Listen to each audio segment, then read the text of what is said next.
our Facebook has. So Elizabeth, I personally don't use any of those drip campaigns. I have my own, and people that have trained with me and buy that portion of the training get my custom drip campaign loaded in. It's something that I've tested over a long period of time, the last year or so, which I consider a long period of time, that gets a good response from the leads. It's very, very general, not buyer type specific, that can be used for every type of buyer lead. Let me jump in on this. Yeah. So you can create a drip campaign from scratch. And don't let it overwhelm you, because it needs to go out at least a year, if not 2 years. Just get the first month done and then start building on it from there. The other thing, when you do build a drip campaign, you want some messages that are really simple. Of course, you've got text messages built into that as well, but if you've got a good phone number. But, do some messages like really simple, like, hey, have you been getting the property searches that I've sent you, or just checking to see how things are going. Really simple messages. Then you can have some messages with links, like a little bit more in-depth info on there. But also get them on that property search, because you want to keep these people off Zillow, Realtor.com, Trulia, or any other site, because those are lead magnet sites. They're trying to pull those people in and get them to the other agents, and you don't want them there. You want to be providing all the real estate content they could possibly need. I mean, does it mean you're going to keep them from going to Zillow? No. But if you're giving them enough info and property updates and stuff like that, and letting them know that your stuff is more up to date than anything they can find on Zillow, that's a way to keep them off there and keep your lead as your lead. Right. Okay. Exactly. I hope that answers your question. Christine, one of my favorite people, she's got a question here. I've gotten quite a few leads that are on the lower end spectrum. We all get those, right? Facebook's filtering is not foolproof. The rest of her question says they may never be able to buy. Do you continue to nurture these leads, putting them on the drip, or do you let them go? So I know Doug is going to have a lot to say on that question. I do too. So I'll kick that one off. Every single lead is a good lead. I can't tell you how many times I've talked to people, leads, and they say, man, I've talked to 3 or 4 realtors, I'm trying to get my credit right. None of them even call me back. I don't understand why anyone would ever let that lead go. Those are perfect for the future.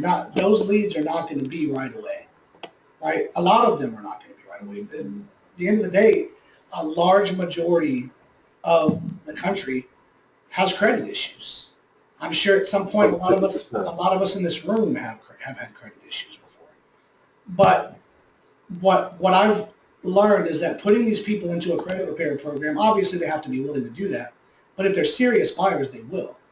I would definitely lead them on a drip campaign, get them into a credit repair program, and eventually at some point, there's going to come a month where you close that deal. And you know what you have for yourself right there? You have a free walking billboard. Christine or William or whoever they worked with helped me build my credit back up, helped me close this deal. You're the reason why, or part of the reason why, they got into their home. And every time somebody even mentions the word realtor, that person's going to go, man, you got to talk to William or you got to talk to Christine. They'll make it happen for you. So definitely leave them on a drip campaign. Never take them off unless they want to be off. But if you're helping them, most of them will stay on, your name will stay in front of them, and you will be their go-to person for everything real estate in the future. That's my experience with it. Doug, you want to touch on that? Yeah. I mean, you just want to be top of mind, because you never know when their situation is going to change, or like William said, if they're going to talk to somebody else that brings up real estate, it's like, oh, you got to check this person out. They're awesome. What I would recommend is you have a good relationship with your lender, and even if these people tell you their credit sucks, have a lender that will run their credit. Like I do it for all my clients, my referral partners. They'll tell me like, hey, this dude said his credit score is like in the 500s. It costs me about 25 bucks every time to run credit, but you know what? I'm going to run that credit. And then from there, I'm going to determine, do they need credit repair, or is this stuff that they can just fix? Can they just pay some debt down? I'm not going to put somebody in credit repair if they don't need it, if they can do it themselves. But more times than not, they do need a little bit of repair. But either way, like let's give what I like to call it is like, I will give somebody a game plan or a roadmap to become a home buyer. That I'm not turning anybody down. And when they're ready, they're going to be way more appreciative than the guy that came to you that had the 820 credit score that just, thought he was top shit, So that's my opinion on it. Oh, another thing, I just got a guy back 2 weeks ago. I've been working with, he applied 6 months ago. They raised his credit score 120 points to like a 719. They are under contract to close on the 24th on a $330,000 house now. So. Exactly. I mean, those examples are out there. We've put quite a few people into credit repair in a short amount of time. So I hope that answered your question, Christine. Your lender should have a good credit repair person. If they don't, tell them to find one or find a new lender. Right. All right, so Wendy's got a question. What does your initial contact with a Facebook lead usually look like? So that I can answer that in a ton of different ways, Wendy. I mean, for me, it all depends on where the lead comes from, right, or what type of lead. I think you all know by now that Facebook is my only source of lead generation.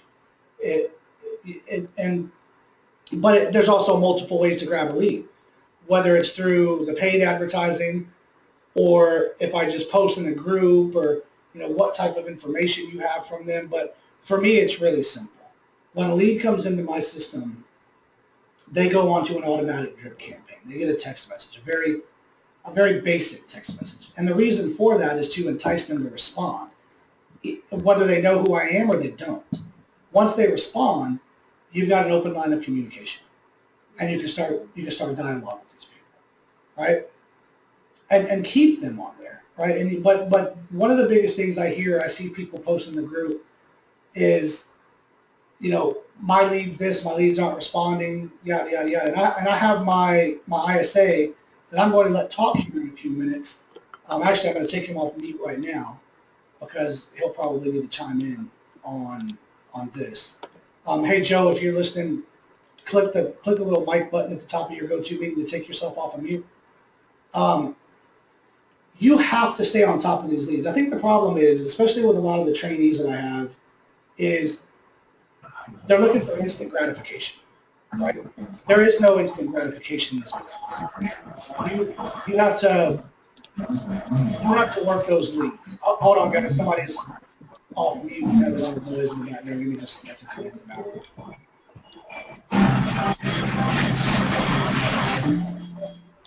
That's not you, is it?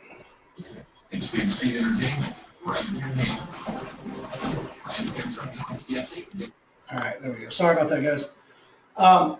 They're looking for instant gratification. And like I said, it just doesn't exist. You have to work with a lead.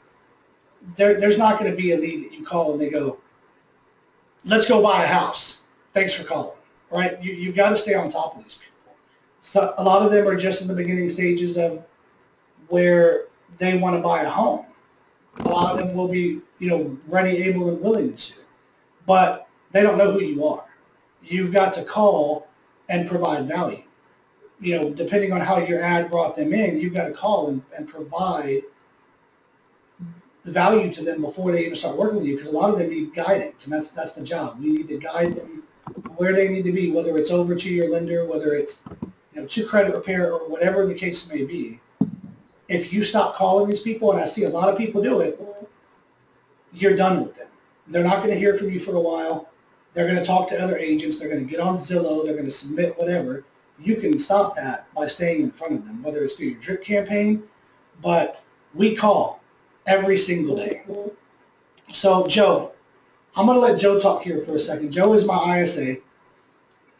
I brought him on about a month ago, and I'm going to let him give you an idea because I got so busy that my leads started to suffer a little bit, which is why I brought him on because now you guys know now I do real estate and I do training, but Joe will kind of tell you the results from when he started 4.5, almost 5 weeks ago to now. Hey, so how's everyone doing? This is Joe. Again, I am Williams' ISA.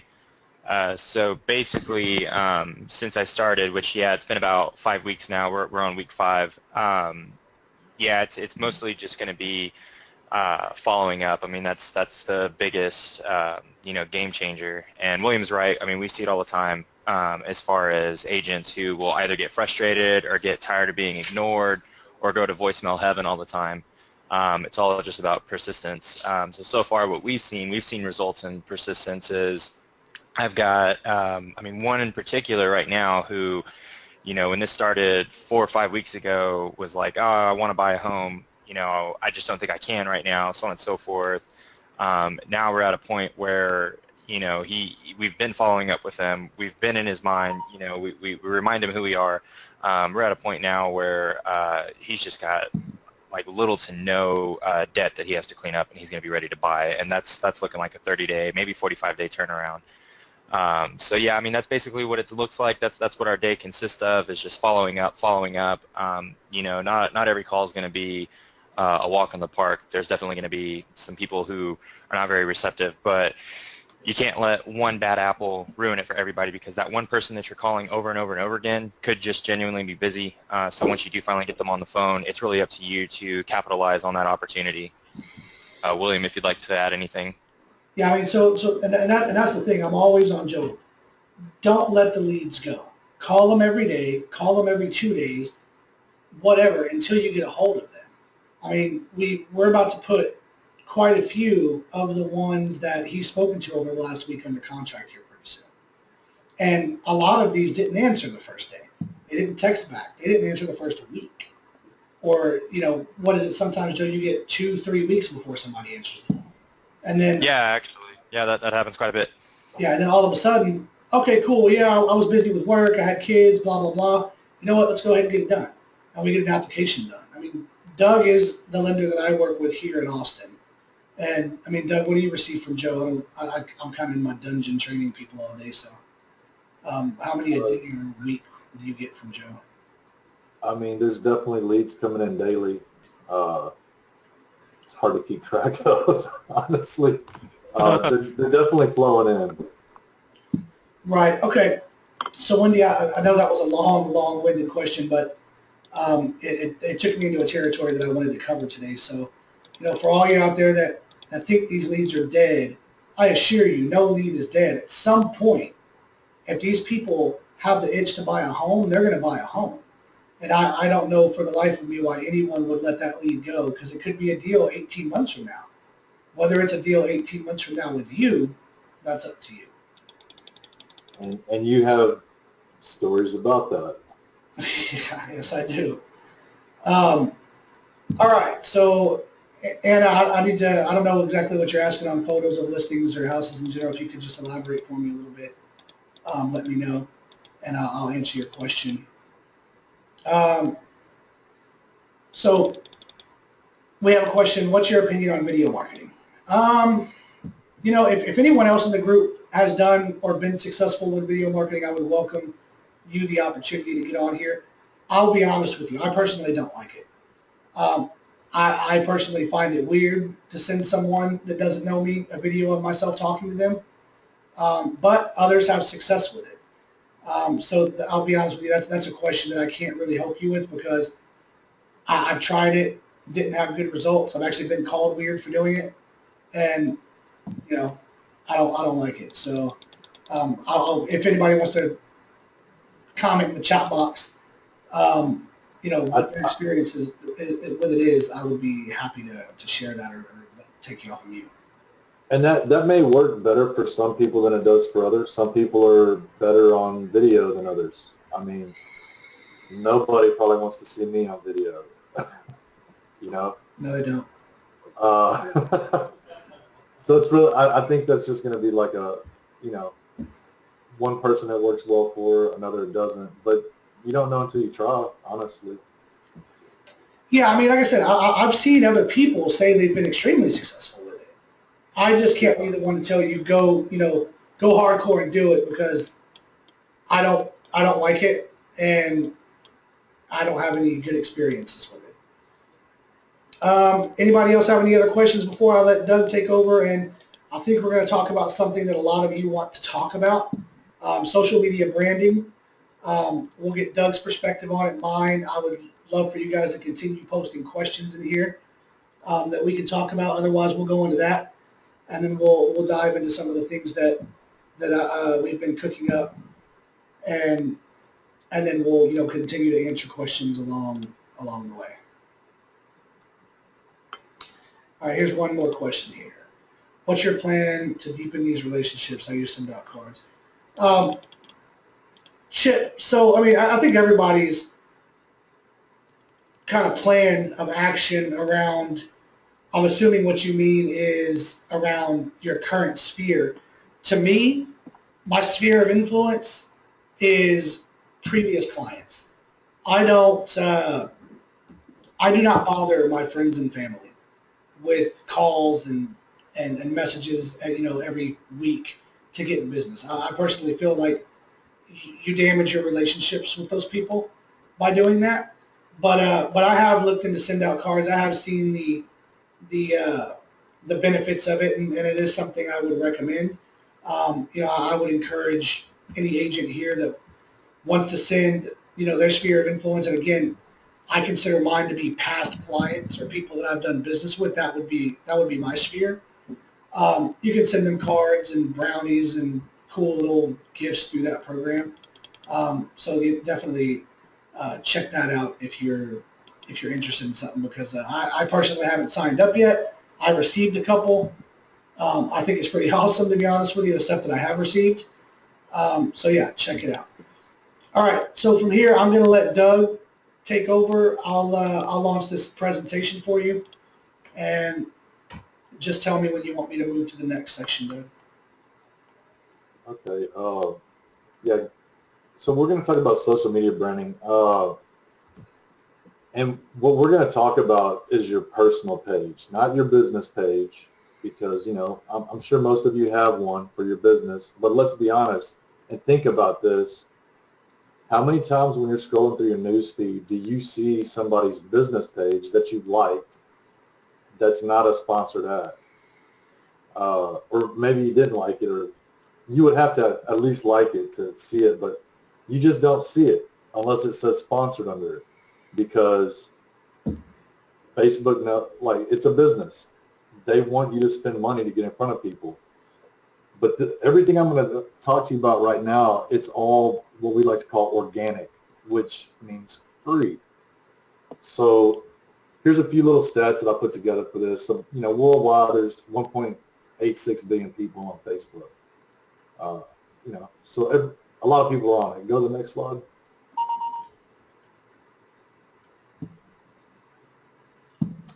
Average time spent is 20 minutes per day. So people are on it. A lot of people are on it more, some are less, but go to the next slide.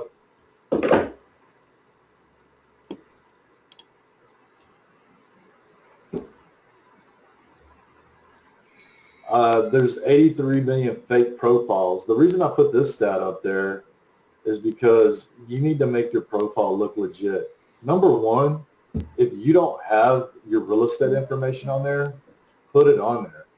I mean, if people can't, if people are going to try to look you up, and they're going to see, what is this? Is this person a realtor or not? Is this a fake profile? Because we know there's so many fake friend requests out there. You need to have your stuff look legit. So go to the next slide. This is just a nice little stat saying, letting you know that Thursdays and Fridays the engagement is higher. There's certain times of the day that are better to post as well. I'll talk about those later. Next slide.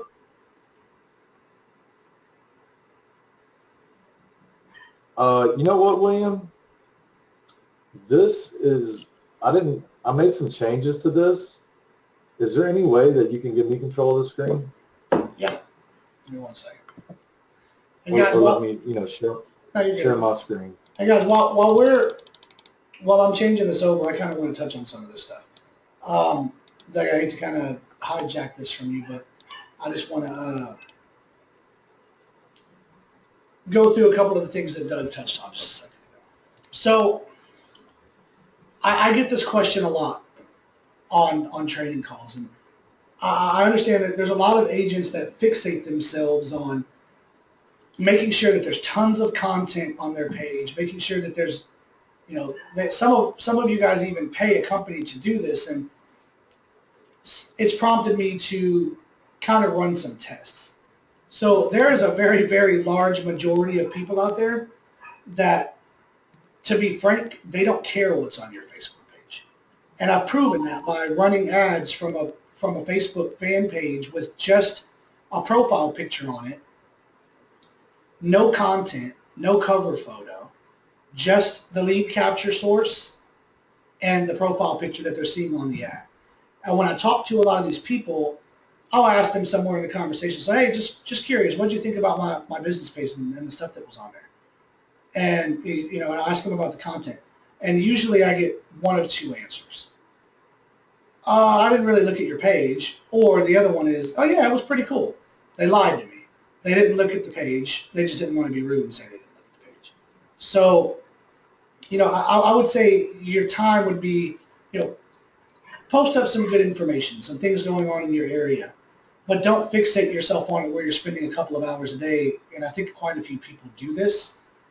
You could be using that time to prospect and do things that are actually going to bring you real business, because Facebook limits the amount of people that like your page, and it doesn't actually display to these people. They're not all getting a notification when you post something.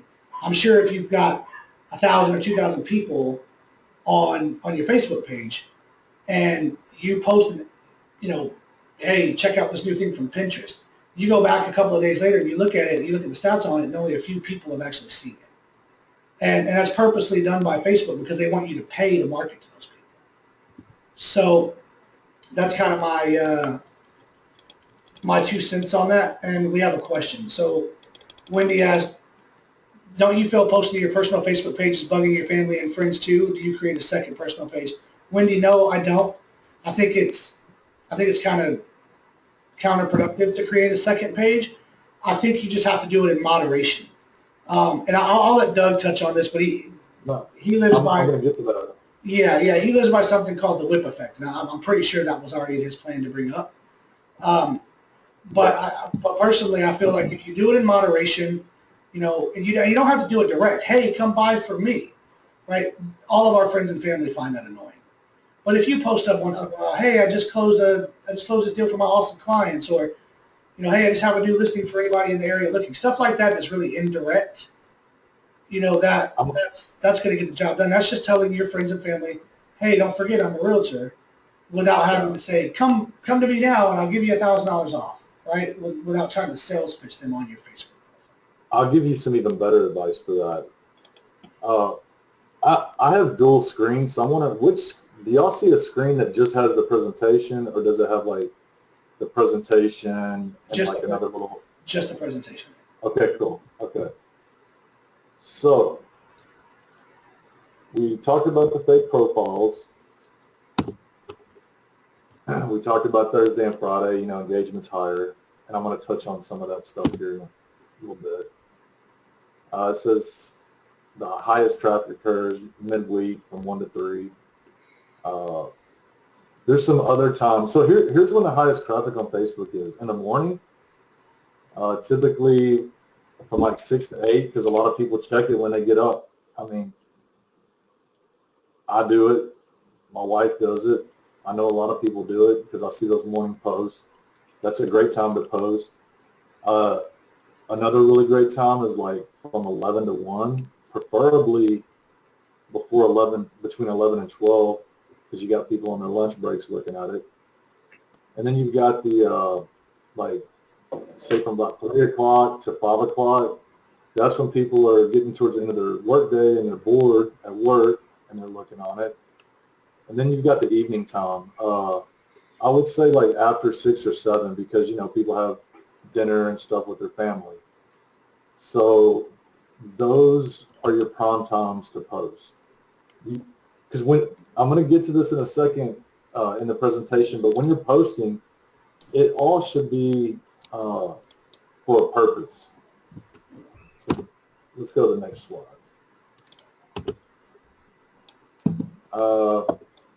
And another interesting little stat, that 25 to 34 age group is almost 30% of the Facebook users. That's a pretty good age range to target. The average first-time home buyer is age 31.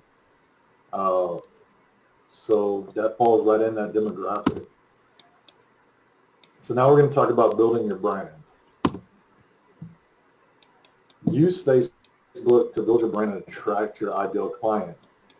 I know most people are going to say, I'll work with anybody, but do you really want to work with just anybody?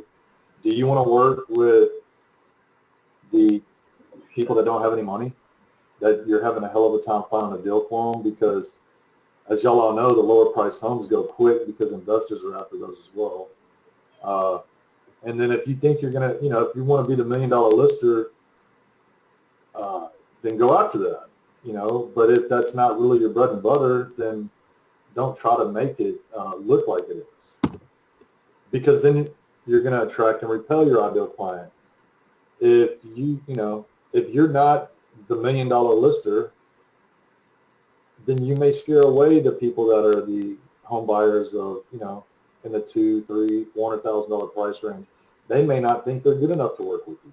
So it can go both ways. You can scare away good clients because they think you're too good, or you know, you don't want to attract, like, I will work with people that are looking for lower priced homes, but that's not what I'm looking for. My perfect price range is about $250 to $350. That's what I really want. But I'll do a $100,000 loan in a day, and I'll do a $1 million loan in a day. But I know the client that I want. Now we're going to talk about Facebook algorithm. Because have you ever noticed that you make some posts and they get a lot of traction, they get a lot of likes, comments, shares, and then you make some and nothing, you know, maybe a couple of likes or maybe none. I mean, well, there's a reason. There's a whole algorithm on how Facebook figures out how it's going to put your stuff in front of people. The first thing is time decay. So once you make a post, it basically has 70 seconds before it goes like over to the right column of depth in Facebook. And that 70 seconds means it needs to get a like, a comment, a share, and if it doesn't, that's when it's going to start being hidden from everybody else. And that 70 seconds resets every time an action is taken. And those actions are going to carry weight. So from the least amount of weight to the most is likes. I mean, you could get pity likes. You know, if you make a post and nobody's liking it, you might get a few people that like it just to give you pity. But comments are really good because that's giving more engagement. And then shares are the best. And what you can actually do is use your syndicate. And your syndicate can be other people you work with, maybe if you have some agent friends, maybe your lender, maybe your insurance person. Like, if you got something you want to get out, send them a message. Say, hey, you know, I just made this post. Would you mind sharing it? And you can even in your post say, share if you like this. I mean, people are sheep, honestly. You got to tell them what to do. So what is Facebook like? from least to best.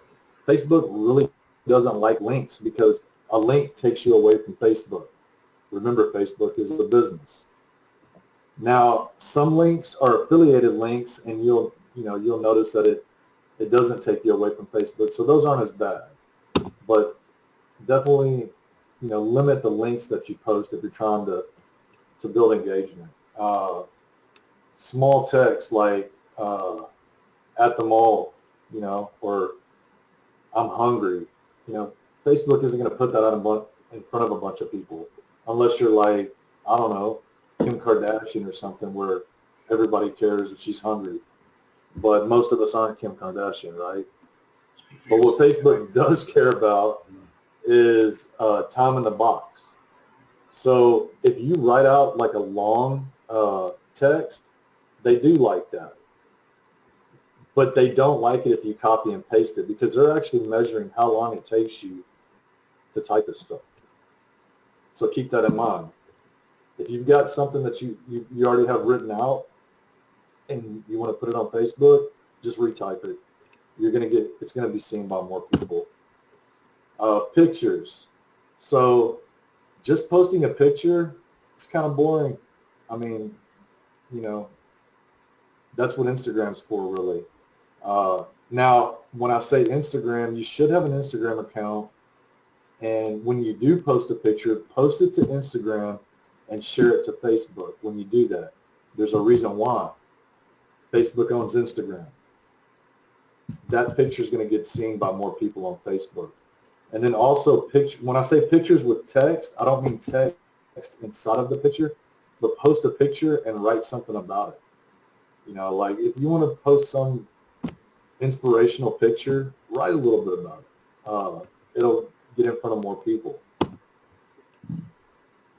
Video. Facebook loves video, but they do not like YouTube. I mean, yes, there's YouTube videos out there that get a lot of views and comments on Facebook, but that's because they're viral.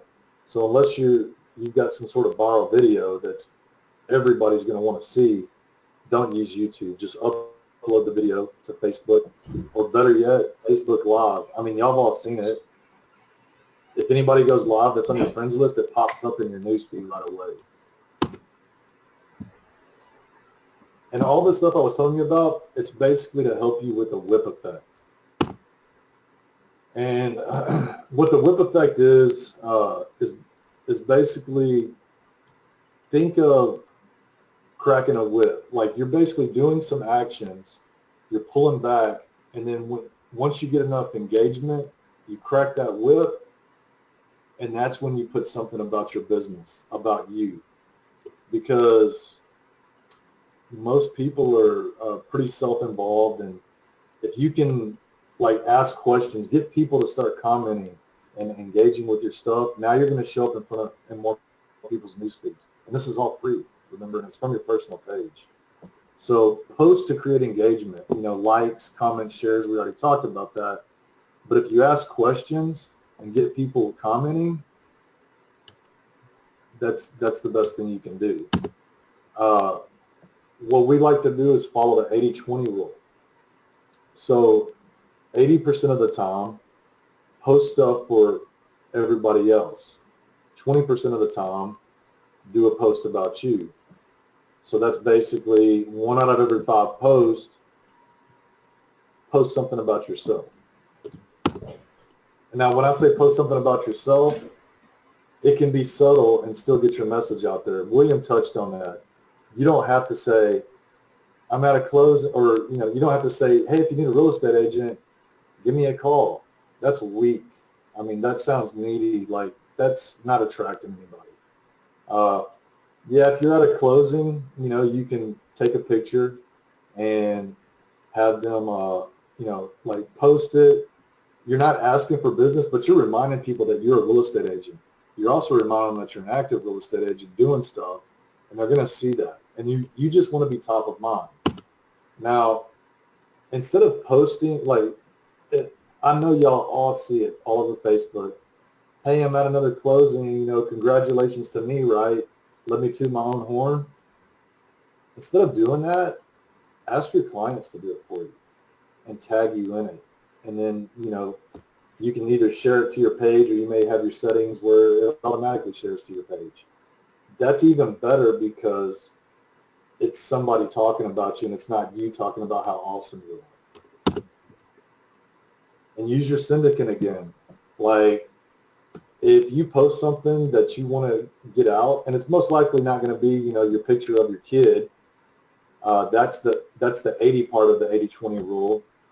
But for the 20 part of the 80-20 rule, you know, stuff that's about you, ask some friends to share it.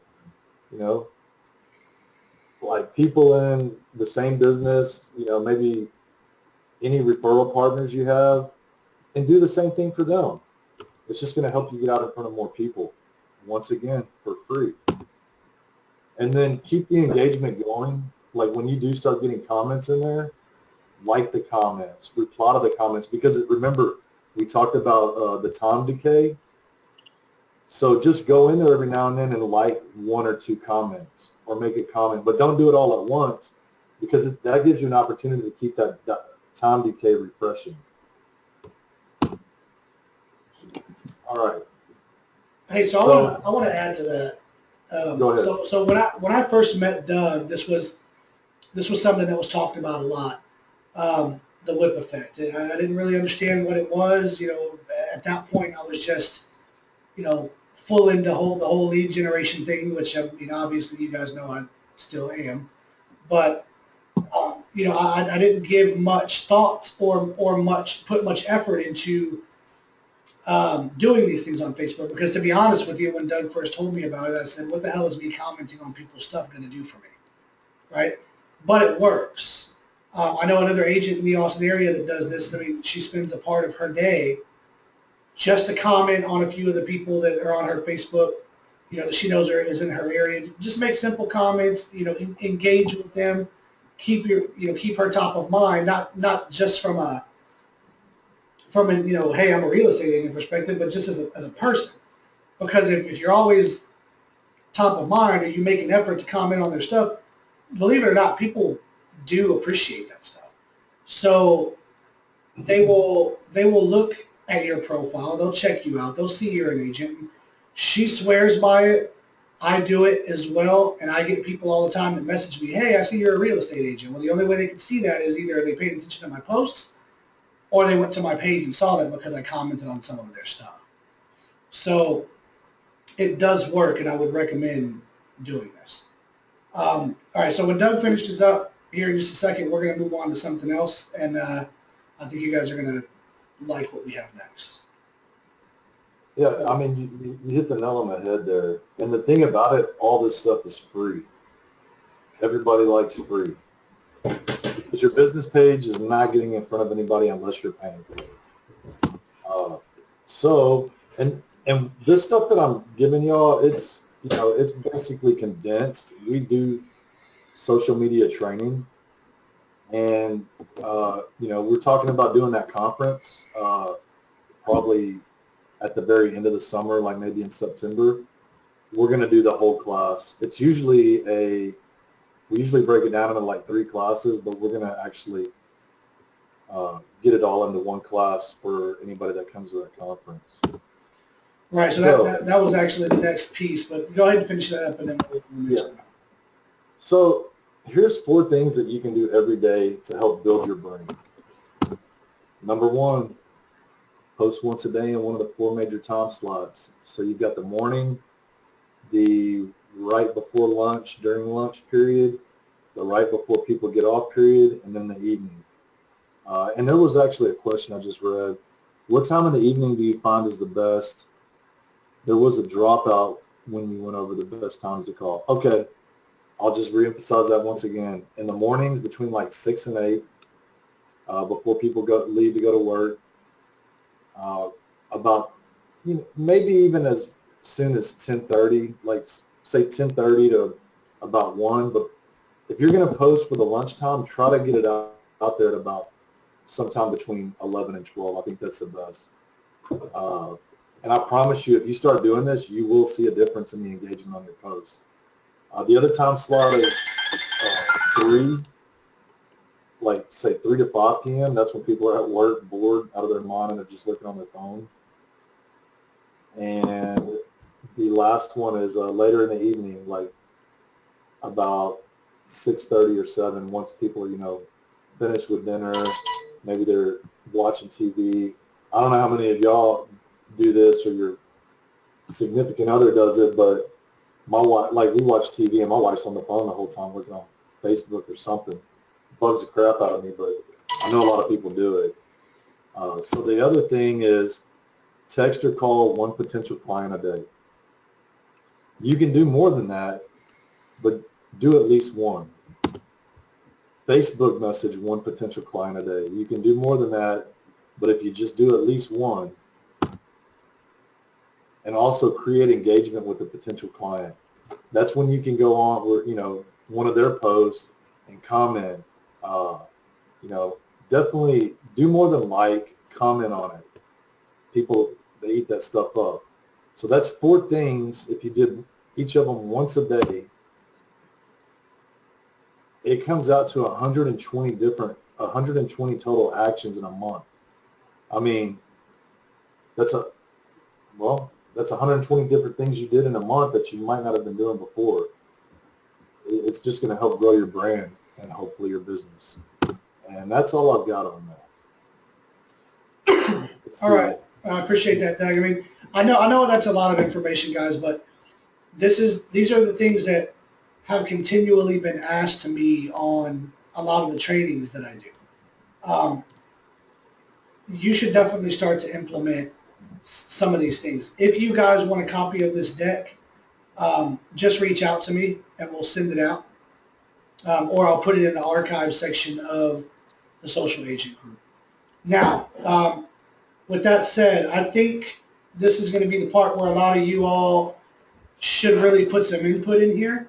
I have been working with Doug and I mentioned this in the group, I don't know how many of you have seen the posts I've made in there and in the Social Agent about the conference. And I try to make it very, very clear to everybody. This, I think you guys see at this point, I don't sell my training in the group. I prefer not to market at you. I just train the people who come to me. And if nobody comes to me, great. I'll just do a lot of the stuff that's on this Facebook deck all day, and I'll build my real estate business. So, I say that for the purpose of letting you all know that the conference is nothing more than us trying to, build a following for ourselves, build our referral network, and provide value. Right? It's not a money grab. We're trying to make it as affordable as we possibly can, but we want to be able to bring you guys out. I'd love to meet a lot of you in person, and do a really good conference, a training conference around CRM and around Facebook and around everything that has to do with branding yourself, building your business the right way. So I would love if you guys would go ahead and post some questions down there that you have or ideas about what you'd like to see at this particular conference, because I don't want it to be like every other conference. We're not going to have a ton of vendors there. We're not going to have people trying to sell you all the way down the hallway into the meeting room. It's just going to be straight up, come in, train, have fun, enjoy Austin. That's where we're planning on holding the first one.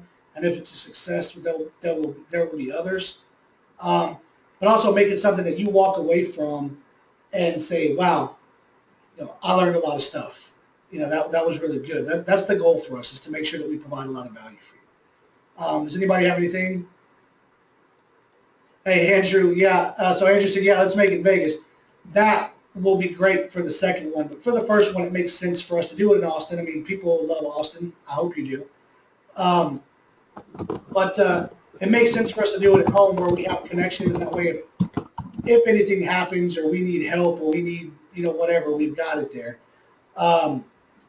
But after that, and then we get our heads wrapped around, what did we do right, what did we do wrong, and we're able to, I think we'll do great structuring the first one. But just in case, we can develop a layout for it, and do this again. And yes, the plan was to do this in Vegas. I know quite a few agents in Vegas, so I'm pretty sure that one will be a huge success.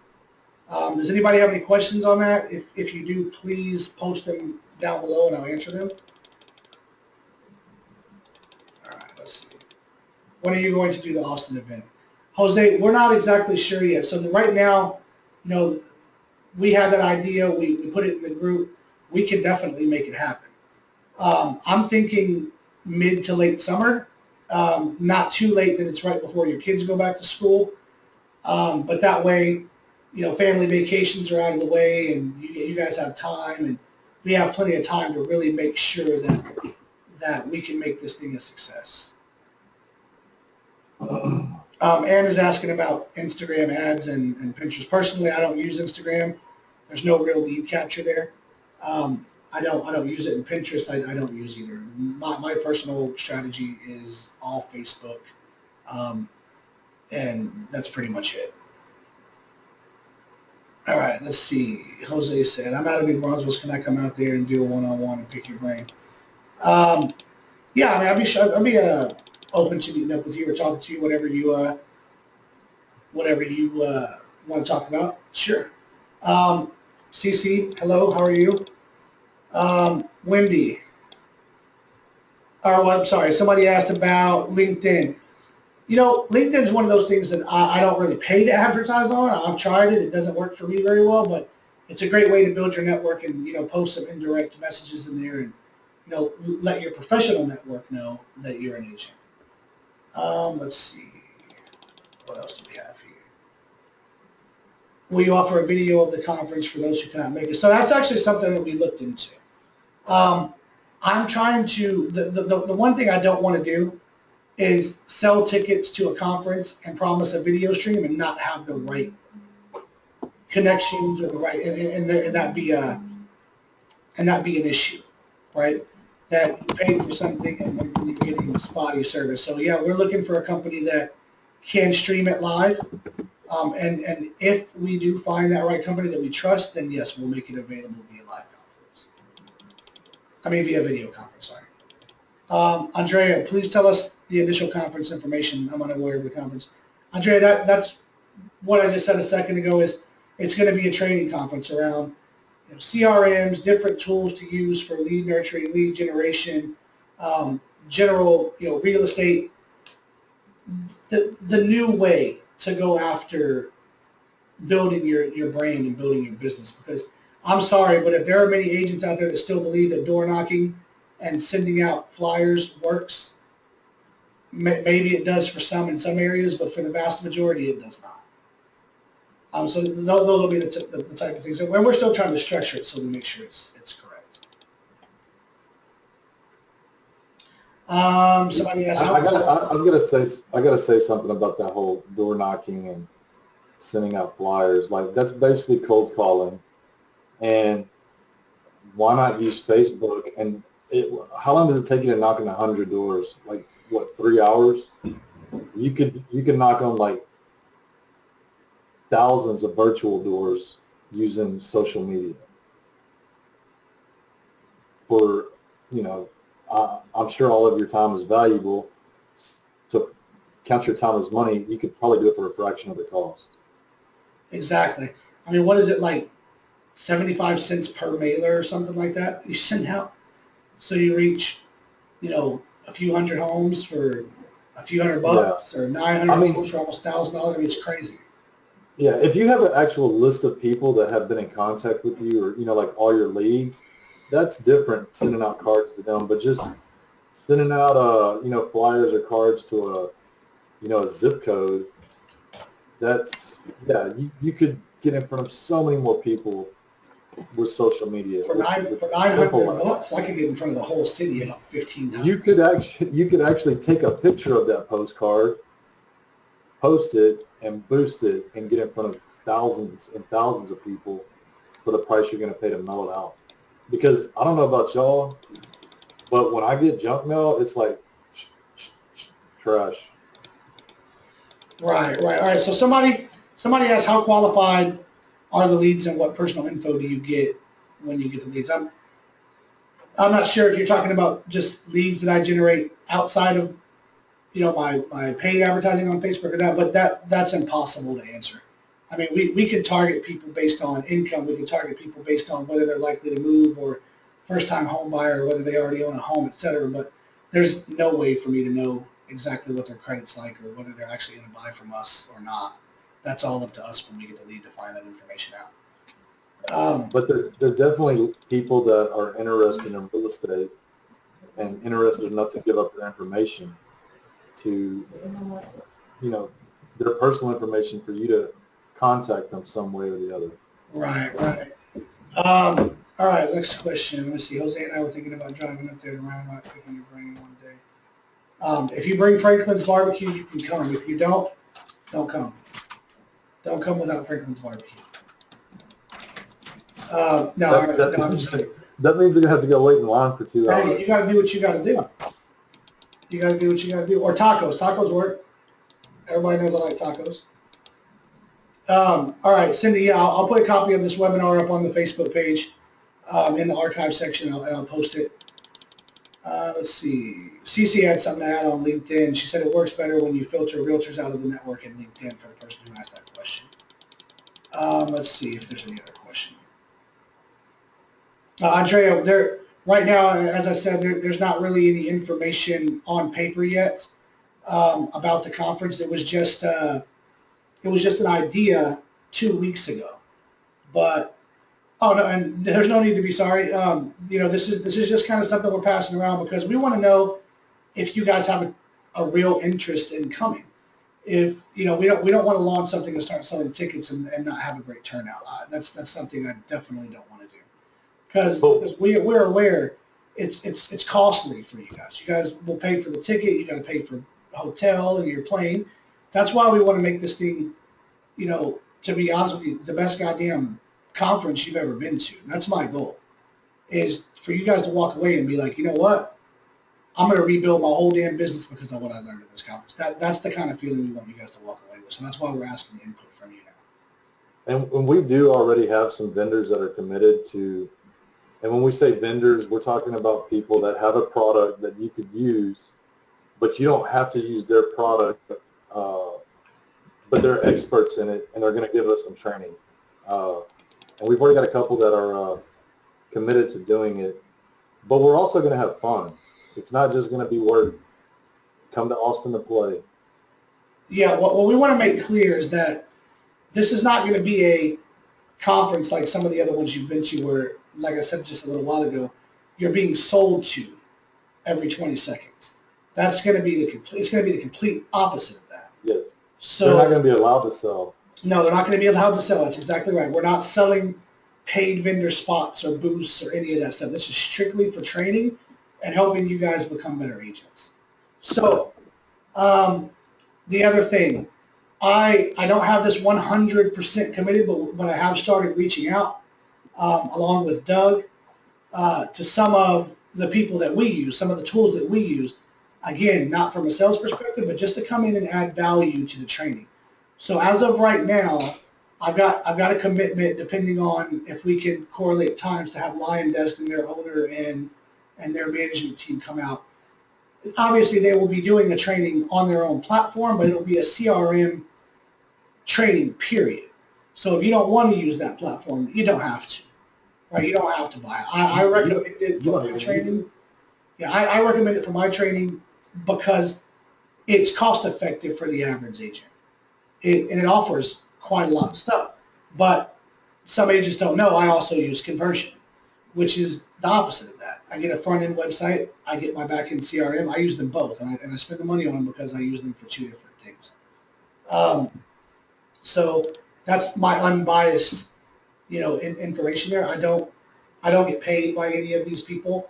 I just use their tools because I like their tools. Pretty cut and dry.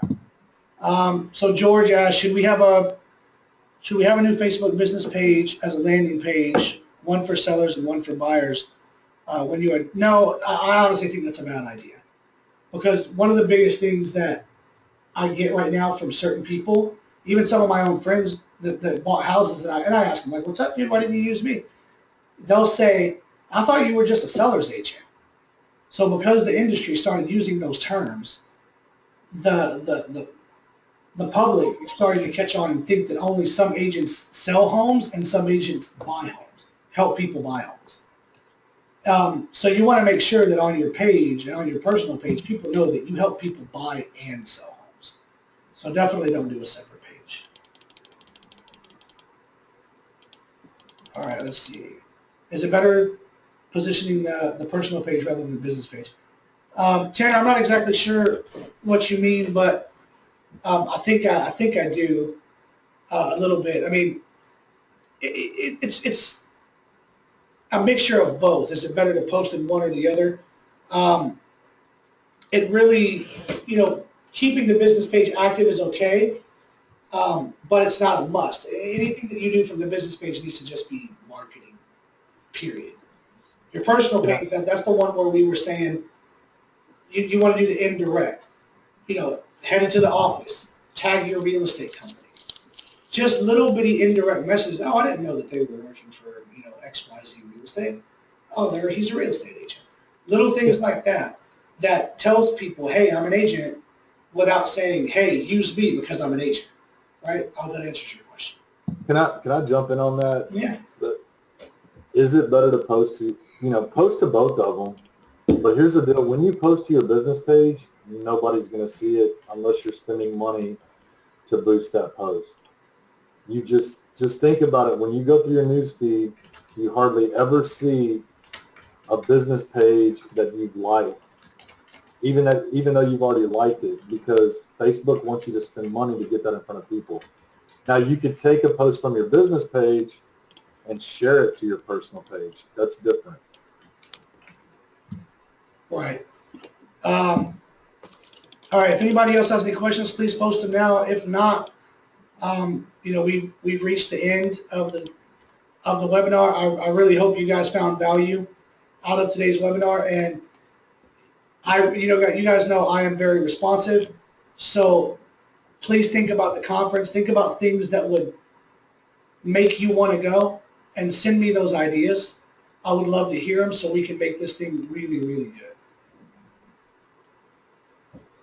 Hey, we did skip something, Chip. I think it was Chip Barkle. Mm-hmm. He said that he could do a presentation on sending out the cards, which we talked about the cards earlier, like to your leads. Okay. If that's what he's talking about, maybe Chip might want to, on the next webinar we do, do a little presentation on that, because that could be something helpful. Yeah, that, as long as it's not directed at selling the service to the people at the conference, that's something we can talk about. Well, no, just the next webinar. Oh, the next webinar that you're at the conference. Yeah. Yeah, we did one before, but we can look at doing another one again. Okay. I think people like that one because it is a pretty cool tool. So, all right. Anybody have anything else? Otherwise, we're going to go ahead and bring this webinar to a close. Again, I really hope that you guys found value in today's webinar. And if you have any questions, please feel free to reach out to me or reach out to Douglas Laney on Facebook. Feel free to bombard him with questions. That would make me happy. Thanks, Scott. I appreciate it. Chip, thank you. All right. Everybody else, I really appreciate it. Zan, always a pleasure. George, likewise. All right, guys. You guys have a great day, and thanks for attending. Thank you.